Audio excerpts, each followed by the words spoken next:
Israel और America की जारी थम ना सकी। रात भर ईरान पर खौफनाक हमले होते रहे। तेहरान धमाकों से गूंजता रहा। शहर के जुनूब, शिमाल और मगरबी इलाकों में कई मकामात पर आग भड़क उठी।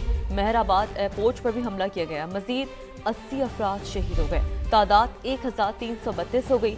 200 बच्चे भी शामिल हैं। अमेरिका का ईरान के 43 बहरी जहाज तबाह करने का दावा। अमेरिकी सेंट्रल कमांड ईरान में 3000 मकामात को निशाना बना चुके। सेहूनी फौज की लेबनान में भी शदीद बमबारी। 11 अफराद शहीद और मुतादिद जख्मी हो गए। शहदा की तादाद 217 हो गई। अमन फौज के 3 एहलकार जख्मी। अक़वाम मुत्तहिदा और फ्रांस ने शदीद मज़म्मत की है। वादी अमेरिका में हिज़्बुल्लाह और इसराइली फौज में झड़पों की भी इत्तलात मिल रही हैं। जंग के 8वें दिन भी ईरान डट कर खड़ा है। दुश्मन पर जवाबी वार, इसराइल पर मीज़ाइलों और ड्रोन्स की बरसात। सेहूनी रियासत के मुख्तलिफ इलाकों में धमाके, सायरन बज उठे। ईरानी बहरिया का अमरीका के तैयारा बरदार जहाज़ अब्राहम लिंकन को निशाना बनाने का दावा। ताहम अमरीकी सेंटकॉम ने इसे गलत खबर करार दे दिया है। मशरिक़ वस्ता में अमरीकी तनसीबात मुसलसल ईरानी फ़ौज के निशाने पर हैं। इराक़ के दारुल हुकूमत बगदाद में विक्टोरिया बेस, अरबेल में होटल को निशाना बनाया गया, जहां अमरीकी बड़ी तादाद में मौजूद हैं। बसरा में अमरीकी ऑयल कॉम्प्लेक्स पर भी ड्रोन हमला, आग भड़क उठी। उर्दन में ईरान ने अमरीकी थॉड मिसाइल का रडार तबाह कर दिया है। ब्लूमबर्ग के मुताबिक रडार की कीमत $30 करोड़ थी। सऊदी वजारत दिफा ने 4 ड्रोन्स गिराने का दावा किया है। कुवैती आर्मी ने भी 12 ड्रोन्स और 14 मिसाइल्स तबाह कर दिए हैं। ईरानी फ़ौज ने अमरीकी सदर डोनाल्ड ट्रंप को चैलेंज दिया है। तर्जुमान ने कहा है, हिम्मत है तो आबनाए हुर्मज़ में जहाज़ों को सिक्योरिटी देकर दिखाएं। उन्होंने वाज़ेह किया कि ईरान ने आबनाए हुर्मज़ को बंद नहीं किया, सिर्फ अमेरिकन और इसराइली जहाज़ गुजरने से रोके हैं।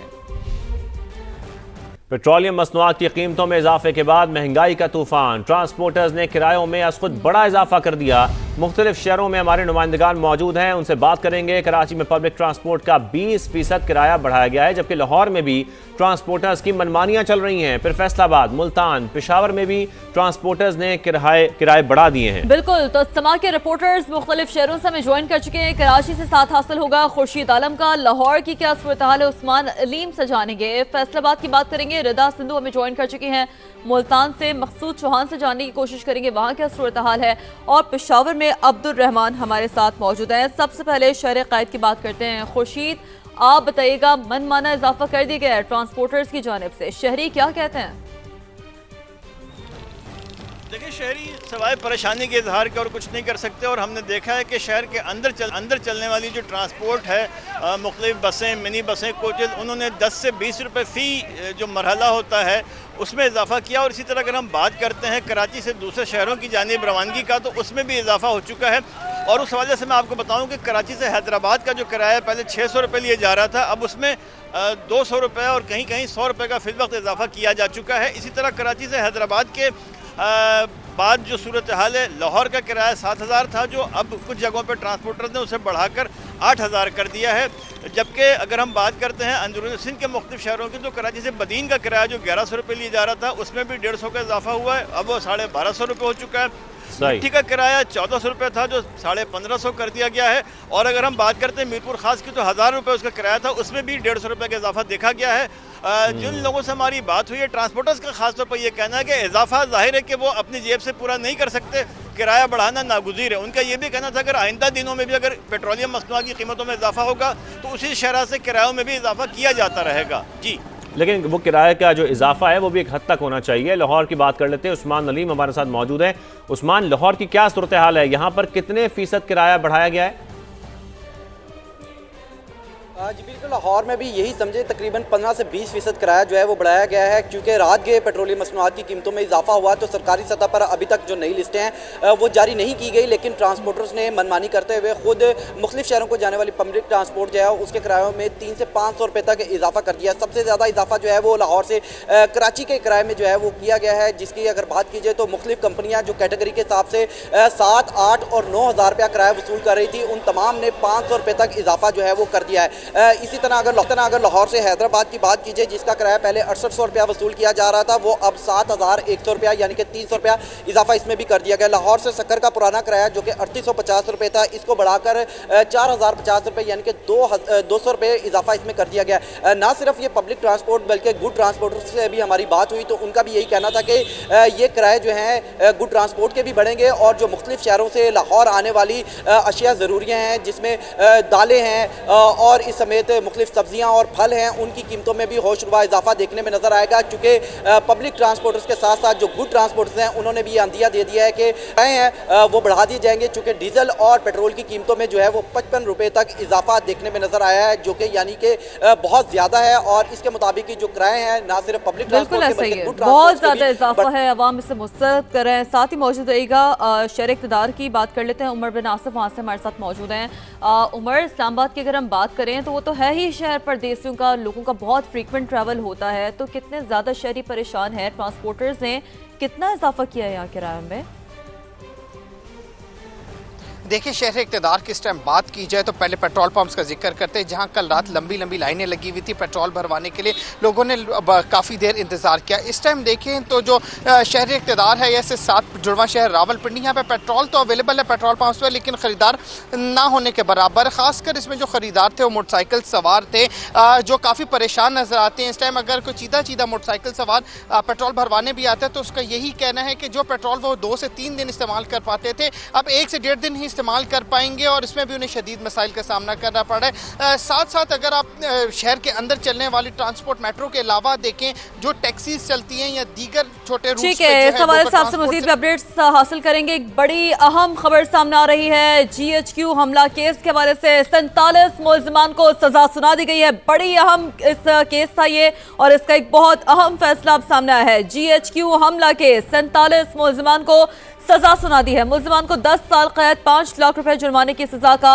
हुक्म दिया गया है। तो GHQ हमला केस इंतहाई अहम केस और 47 मुल्ज़िमान को सजा सुना दी गई है। मुल्ज़िमान को 10 साल कैद, 5 लाख रुपए जुर्माने की सजा का अहम हुक्म भी सामने आया है। तो अहम तरीन केस था ये। बिल्कुल, अपने नाज़रीन को इस अहम केस के हवाले से बताएं। GHQ हमला केस है ये, जिसमें 47 मुल्ज़िमान को सजा सुना दी गई है। मुल्ज़िमान को 10 साल कैद की सजा सुनाई गई है। इसके साथ साथ 5 लाख रुपए जुर्माने की सजा का भी हुक्म दिया गया है। तो GHQ हमला केस एक अहम केस था ये, जिस हवाले से आपको बता रहे हैं कि 47 इसके मुल्ज़िमान को सजा सुना दी गई है। यह अहम फैसला सामने आ गया है, यह अहम हुक्म सामने आ गया है। और इन सजाओं के हवाले से आपको बताएं कि मुल्ज़िमान को 10 साल कैद की सजा सुनाई गई है। इसके साथ साथ 5 लाख रुपए जुर्माने की सजा का भी हुक्म जारी किया गया है। तो अहम हुक्म सामने आ गया है, अहम सजा, बड़ी सजा सुनाई गई है। 47 मुल्ज़िमान को यह सजा सुनाई गई है, GHQ हमला कैद की सजा, जबकि 5 लाख रुपए जुर्माने की सजा का हुक्म जारी कर दिया गया है। इस हवाले से मजीद बात करेंगे, यासिर हकीम हमारे साथ मौजूद हैं। यासिर, तफसीलन बताइए इस हवाले से।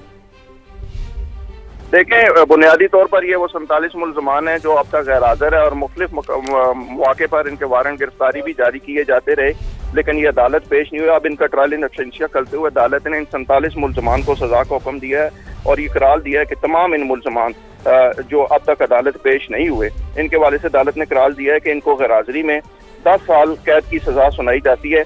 इंसदाद दहशतगर्दी एक्ट की दफा जो 21L80 है ए है, उसके तहत और इन मुल्ज़मान को 5 लाख रुपए जुर्माना की सजा का हुक्म भी दिया गया है। कि जबकि इंसदाद दहशतगर्दी एक्ट की दफा 7(2) के तहत इन मुल्ज़मान की जो प्रॉपर्टी है उसे भी जब्त करने का हुक्म दिया गया। अदालत ने यह फैसला आपसे थोड़ी देर कबल जारी किया और ये फैसला तहरीरी फैसला जो है वो कुछ देर बाद जारी किया जाएगा। जी ठीक है, अच्छा ये भी बताइएगा कि कौन कौन से रहनुमा इसमें शामिल थे, क्योंकि जाहिर सी बात है इससे पहले भी जब ये केस चलता रहा तो अदम हाजिरी की बिना पर हमने देखा कि एक प्रोसीडिंग्स चलती रही हैं और फिर बाकायदा पुलिस को मुल्ज़िमान को गिरफ्तार करके लाने का हुक्म भी दिया गया। ये भी सारी प्रोसीडिंग्स में रहा है, तो थोड़ा सा ओवरऑल ज़रा इसकी क्या टाइमलाइन रही है यासिर, उस पर भी रोशनी डालें।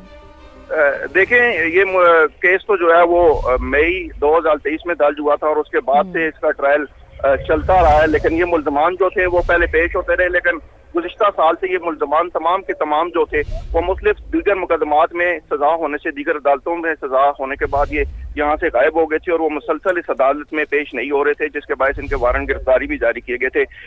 इन मुल्ज़मान जिनको सजा सुनाई गई है उनमें उमर अयूब खान शामिल है और इसी तरह शेख राशिद शफीक जो साबिक वज़ीर दाखिला शेख रशीद के भतीजे हैं वो भी इन मुल्ज़मान में शामिल हैं। कवल शोजब शामिल है, मुराद सईद शिबल शहबाज गिल इनमें शामिल हैं और जलताज गुल वजीर का नाम भी इन मुल्ज़मान में शामिल है जिन्हें ये सजा सुनाई गई है। अब तक की जो ताज़ा तरीन तफसीलात है उनके मुताबिक ये है कि अदालत ने इन मुल्ज़मान की सजा का जो हुक्मनामा है वो सुपरिटेंडेंट अडेला जेल रावलपिंडी को भिजवा दिया है और इस हवाले से जो है उन्हें आगाह कर दिया गया कि इन मुल्ज़मान को सजा सुना दी गई है। साथ साथ ये भी है कि मुल्ज़मान जो हैं इनको इश्तिहारी भी करार दिया गया था पहले, इसलिए पुलिस को भी इस हवाले से अहकामात जारी किए गए हैं कि वो इन तमाम मुल्ज़मान के हवाले से अपनी तमाम तर कार्रवाई मुकम्मल करते हुए इन्हें गिरफ्तार भी करें। जी, इन्हें गिरफ्तार भी करें। इस हवाले से आप तफसीलन बता भी रहे हैं, अपने नाज़रीन को यहाँ पर बताएं कि GSU हमला के 47 मुल्ज़मान को सज़ा सुना दी गई है। जैसे कि यासिर बता भी रहे हैं, ये तमाम मुल्ज़मान गैर हाजिर रहे, अदालत में पेश नहीं हुए। इन तमाम मुल्ज़मान को इनकी गैर हाजिरी में ही ये सज़ा सुनाई गई है। मुल्ज़मान को 10 साल कैद, 5 लाख रुपये जुर्माने की सज़ा का हुक्म दिया गया है और मुल्ज़मान में उमर अयूब, कवल शोजब, जरताज गुल भी शामिल है। यासिर हकीम हमारे साथ ही आप मौजूद हैं। अगर इन इल्ज़ामात की बात करें, जो मुकदमात इनके ऊपर दर्ज हुए थे, इस हवाले से भी ज़रा बताएं, इसमें कौन कौन सी दफ़ात शामिल थी, कौन कौन से मुकदमात शामिल थे जिसके तहत ये सजा सुनाई गई है? देखिए 9 मई एक ऐसा